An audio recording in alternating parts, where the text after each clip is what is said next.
The contents of this episode may not be suitable for all audiences. We advise that you check the content warnings in the description. Hey, Bronwyn here, the voice of Ellis Harlow. If you're interested in supporting Station Arcadia financially, consider donating to our tip jar, linked on stationarcadia.com. Or, alternatively, consider buying some Station Arcadia merchandise.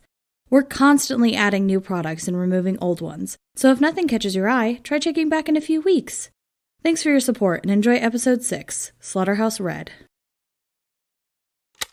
Welcome, anyone. Today, you're listening to Station Arcadia.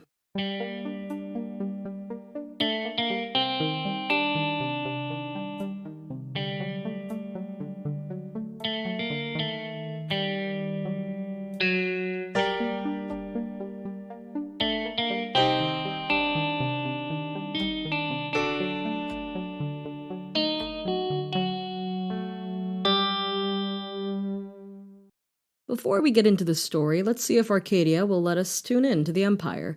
With any luck, it can take us right back where we left off. I'll admit, I've been a little worried about Teddy, Alice, and Bluebell since the last broadcast.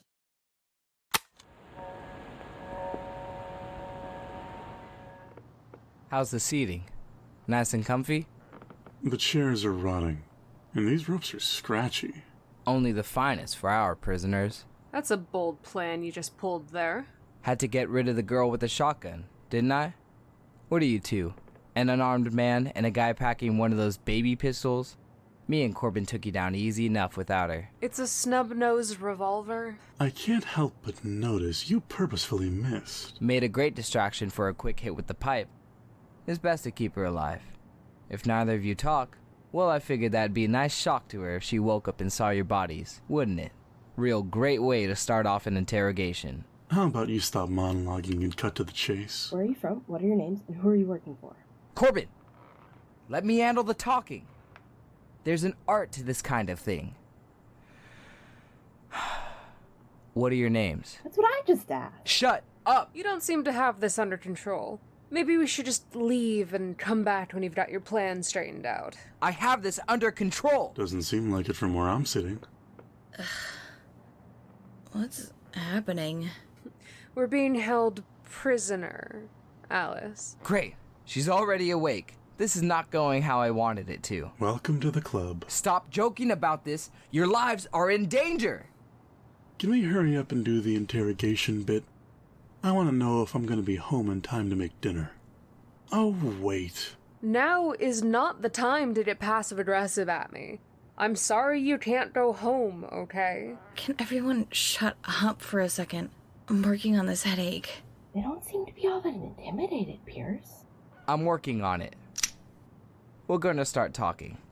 Or this time, it isn't going to be the wall I hit. Fine. Ask your questions. Names. Well, you can call me Bluebell, and these are my friends, Theodore and Alice. Oh my god. What are you doing here? Well, you see, I'm a private investigator.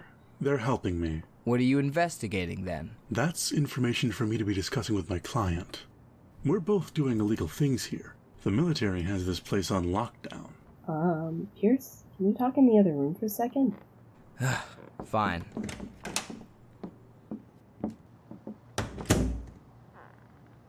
Why did you tell them you were here on an investigation? There would be certain consequences if people found out I was hanging around with revolutionaries. There's consequences for all of us. With very specific people. Oh. It's complicated. Besides, I figured that was information you wouldn't want to give up. But you're just taking on a different kind of risk. You could have avoided giving them more information about yourself if you just hadn't said anything. Look, Do you guys ever stop talking?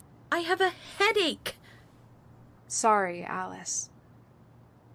We should probably work on a plan to get out of here.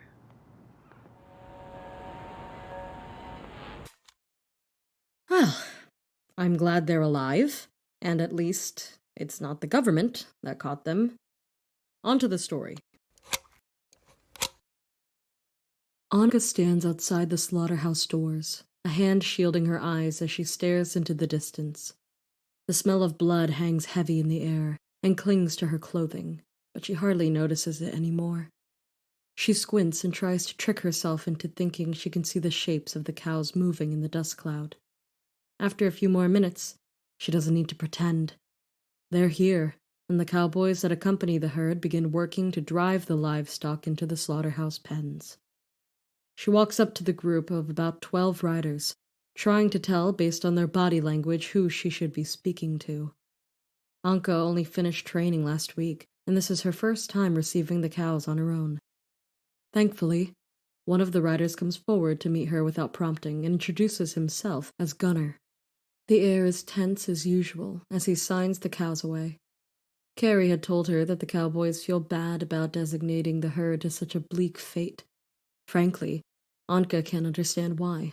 Their muscles bulge grotesquely, and the constant pain caused by their modified bodies makes them irritable and aggressive. They were built for one thing and one thing only: meat. Anka checks over the report that Gunner had handed back to her, and she frowns slightly. They'd lost 15 cows, which was surprising. Carrie had said that today's cowboy crew had a reputation for being diligent. There shouldn't be any discrepancies. She flips to the second page. Cause of death, explosion. Did you get bombed? She asked. Anka looks skeptically at the herd as Gunner describes the madness that had overtaken the cows the night before last, the steps they'd taken to get them under control. She's no expert, but the massive herd before her seems normal enough. After a few more minutes, the cowboys send their last cow into the pen. Anka heads back inside and stops by the control room to tell Rodney to open the entry hatch and begin tightening the pen's mechanical fence, forcing the cows inside the building.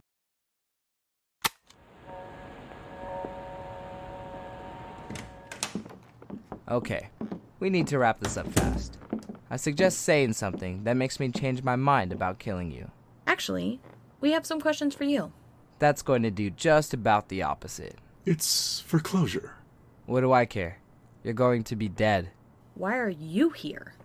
We're here on cleanup duty. Tie up loose ends. What you have all made yourselves into. You were involved in the shooting? Kind of. Even I will only go so far to honor a dying person's wish. Just know that we are gathering some items left behind. That's good enough for me. Yours? How did you? We tied you up. Contrary to what your friend said, I'm not stupid enough to go unarmed in the Empire. There's a sword in my cane. Thanks for leaning it up against the chair, by the way. You missed out on a very embarrassing scene for us. It's honestly more embarrassing you didn't notice the ropes were gone, and I was just holding my hands behind my back. Can we just shoot him already? Oh, I don't think Corbin here will tell anyone. After all, that would mean he was trespassing on military property. And that means another 5 years of mandatory service. You don't want that. Right, Corbin? Yes. Yeah, I'm not going to tell anyone. I'll go. Then go.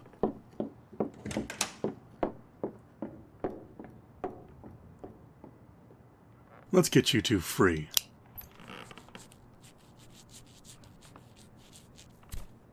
Auto check Pierce's body for those items he was talking about.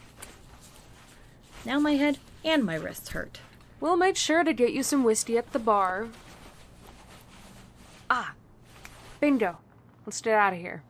Are we just leaving the body? Do you want to do anything with it? Absolutely not.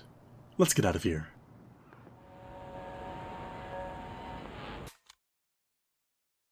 Back out in the wastes, an hour or so later, Gunner's telephone rings. He and the cowboys are heading a few hours north to pick up the next batch of cows they'll be herding. He picks up immediately when he sees Meyer's name pop up. Instead of a soft greeting, Meyer immediately begins talking 1,000,000 miles a minute, using all sorts of words that Gunner couldn't begin to understand. He recognizes this for what it is.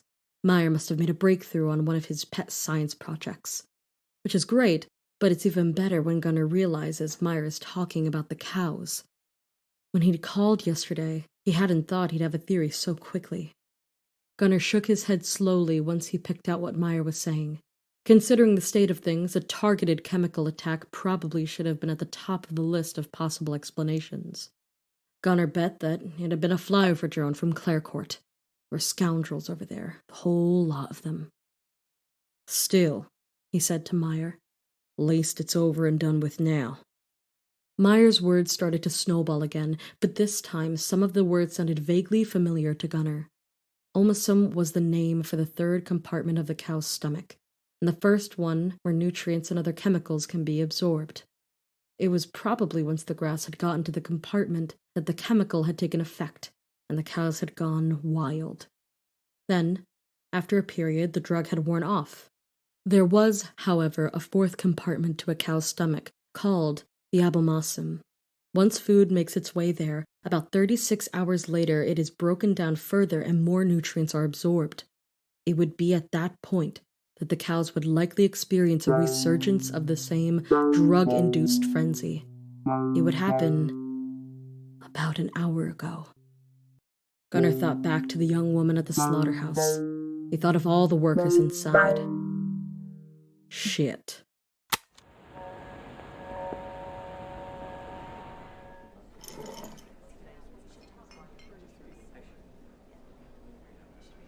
So, Theodore, huh? I don't want to talk about it. All right. I just noticed you were looking at him. Alice. I'm just trying to help. You know I don't really do romance, but you're like my big brother or something. I want to help. Thank you. It's not romance, though. I just happen to like him a little bit, and, well, I don't think he likes me. Everyone likes you. Enough people have tried to kill the both of us that you know that's not true. And besides, it's hard to make friends with a guy you're supposed to keep from spilling resistant secrets. I meant to watch him, not socialize with him. Oh yeah, if I were him, I would have already punched you or something. I mean, does it really matter all that much? So he hates your guts. It's not the end of the world. But it's like, why am I doing this? Any of this? There's all this fighting for a better future, but is there anything good to have right now? Getting a little existential there. I don't know. I just kind of hate how people can become symbolic sometimes. We should all just stick to being people. Enough philosophy. Try this. So? It's actually pretty good. Sometimes you have to try things a couple of times before you get them right. Where would we all be without you? Dead somewhere, I assume. Oh, yeah. I'm sure we'll get all of this stuff figured out eventually. Sure we can't just shoot the right head and have everything worked out? If only. It's been a long day. I'm gonna go grab some shut-eye. Tomorrow's problem? Definitely tomorrow's problem. Can I take one of those to go? You gonna pay for it? Friendship is priceless. And this drink isn't. I'm wounded. Very well. I'll see you tomorrow. Don't be late. Rodney watches on the black and white security cameras as the cows make their slow, winding way through the corrals. They are especially unruly today, because of the heat, he figures, and he speeds the conveyor belts up just a bit beyond protocol. The faster they're killed, the better, he figures.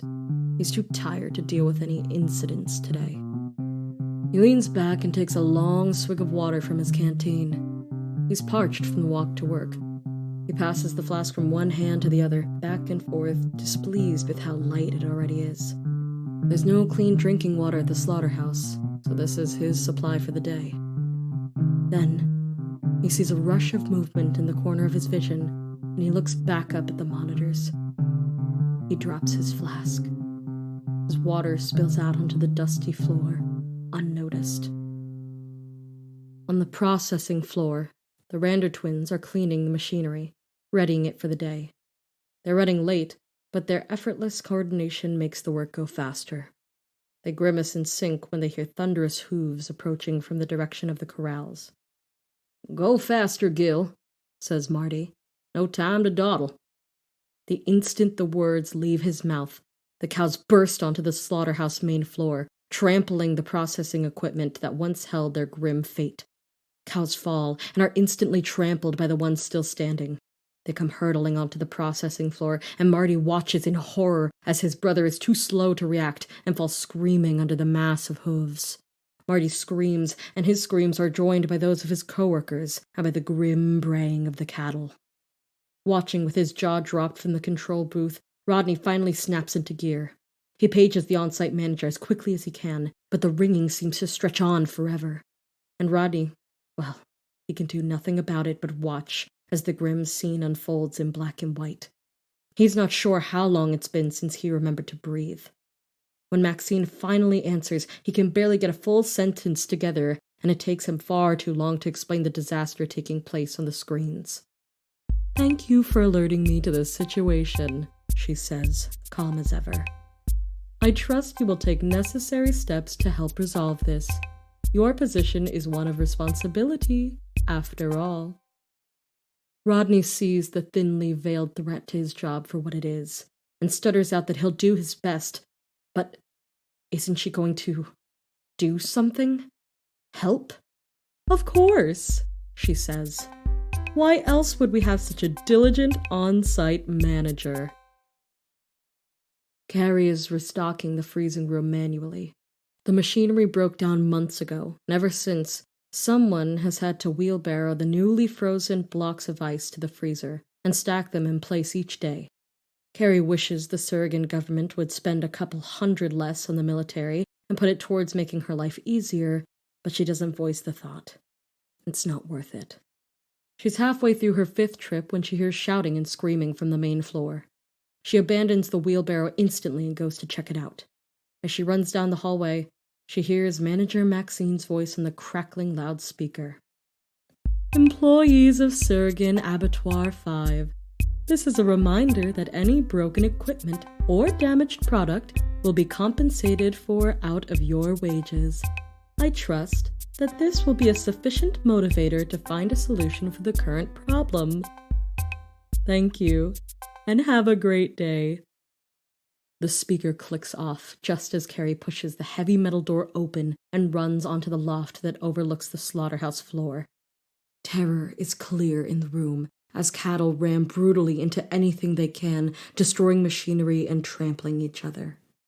The grinding and whirring of still-moving equipment sounds out from below, and there are regular thumps as a few workers try to subdue what cows they can with the bolt guns. Employees run to all corners of the large room and hide in nooks and crannies, escaping the reach of the cows to the best of their limited abilities. Carrie sees Anka, cornered against a piece of machinery by 3 of these mad cows, looking around wildly, searching for an escape route. Anka makes a mad dash for freedom, but the beasts hone in on her movement, and she is crushed between the 2 cows. She goes down fast, but it feels like an eternity for Carrie. Anka had been shadowing her not 2 weeks earlier, and she'd been so smart, with quips and jokes for every situation. Now she's dead. Nothing gets better when the first gunshot rings out. Workers who served screamed out at the shot and duck, covering their ears and shielding their heads. Carrie stands in the middle of the room, holding an old-fashioned and well-polished gun that normally hangs at her waist. She turns away from the frenzied cow that just dropped dead at her feet and shoots another. Each one of her precise shots rings through the air as the commotion of angered cattle dies down, their numbers dwindling. Frightened employees hand her their spare ammunition. Before long, she puts her gun away. Her face is determined but otherwise blank as she stands tall and instructs employees to begin the prepping process for the meat. With shaking hands and ashen faces, everyone starts slowly clearing the dead cattle, moving them to the sticking area of the assembly line. While much of the machinery is damaged beyond proper use, they make do. They know they'll lose their job if they waste this much meat. Slowly, the bodies are piled and put into the bleeding tubs. A young man approaches the gunslinger, his anxious posture speaking louder than his words.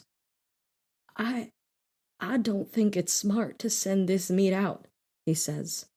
Those cows were messed up. A normal cow don't act like that. The meat might, it might hurt people, you know? Carrie shrugs the employee off. Whether the meat is contaminated or not, she knows jobs will be lost if they let it rot. Besides, she knows what it's like to go hungry. This meat might mean the difference between life and death for someone out there. The cows are slowly prepared to be sent to the lower levels. There are dead cattle scattered through the corrals that need to be dragged in through the narrow winding path, and their bulky corpses take 2 or 3 people to move.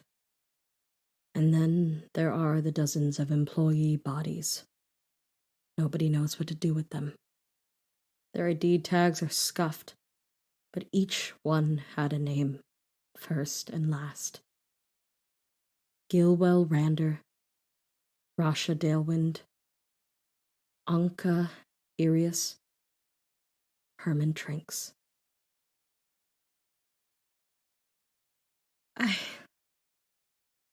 All those people. I need a moment, sorry. Lysol finally managed to convert one of my favorite songs from my Syntech X to a cassette.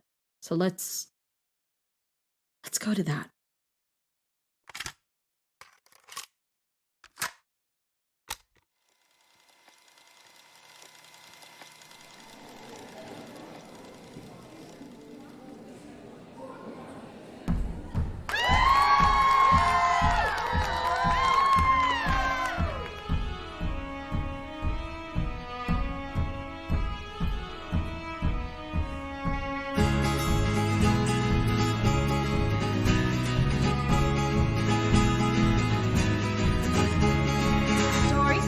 Generations hold a ring of truth. The fables told of heroes past and all that they can do. Now settle in and listen to a tale. Try not to get scared, 'cause dear, the worm is lurking near and you may not know it's there. You can't run from the monster lurking in the code. You get a one silent scream before falling into its hold. A program born long ago in the past made to help and aid. Evolved to something malicious to coders' dismay, growing larger, tearing through and leaving behind its burn. This source code meant to mitigate became a deadly worm.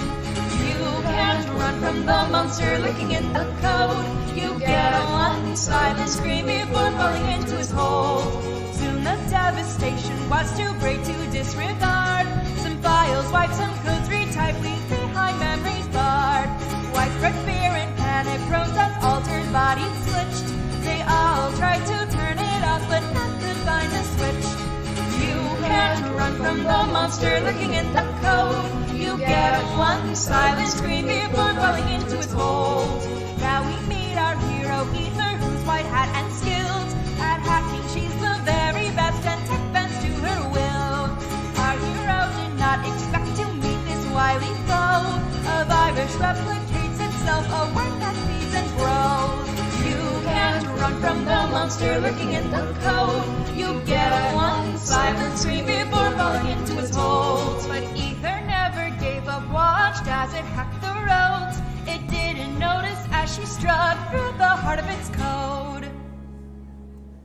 Some swear the worm still creeps in the dark corners of the web, and one day it will come again to wreak its bloody revenge.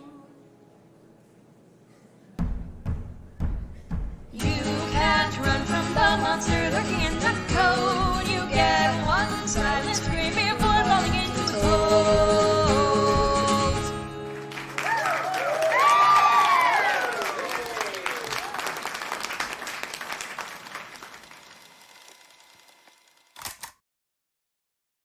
Well, that brings back memories.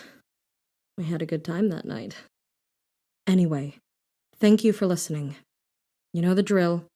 Stay safe, stay moving, and stick close. You've been listening to Station Arcadia.